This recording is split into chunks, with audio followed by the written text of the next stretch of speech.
দলীয় নেতাকর্মীদের পুনর্বাসন প্রক্রিয়া শুরু হয়েছে। এই বিষয়ে আমি মানুষ তাদের পছন্দের প্রতিনিধি নির্বাচন করতে পারে নাই। জাতীয় নির্বাচন থেকে শুরু করে স্থানীয় পর্যায়ে নির্বাচন পর্যন্ত প্রত্যেকটি নির্বাচন ছিল কারচুপিপূর্ণ।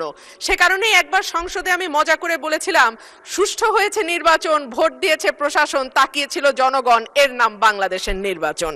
তো মাননীয় স্পিকার, সেই জায়গা থেকে ৩৬শে জুলাই আমাদের জীবনে আসলো, কয়েক লক্ষ মানুষ রাস্তায় নামলো, কয়েক হাজার মানুষ চিরতরে পঙ্গু হলো এবং প্রায় ১৫০০-এর উপর মানুষ তাদের জীবন দিল যাতে মানুষ তার ভোটের অধিকার আবারও ফিরে পায়।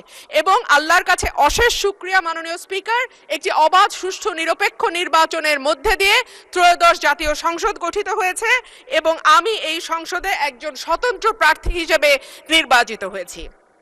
মাননীয় স্পিকার, সংবিধানের ৫৯ অনুচ্ছেদের দিকে আপনার দৃষ্টি আকর্ষণ করছি।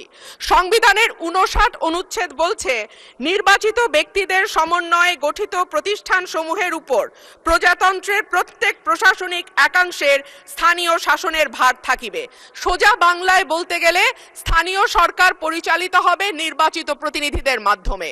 কিন্তু আমরা বিস্ময়ের সঙ্গে এবং দুঃখ নিয়ে লক্ষ্য করলাম, একটি নির্বাচিত সরকার ক্ষমতায় আসবার পরপরই স্থানীয় প্রশাসনগুলোতে প্রশাসক নিয়োগ করেছে।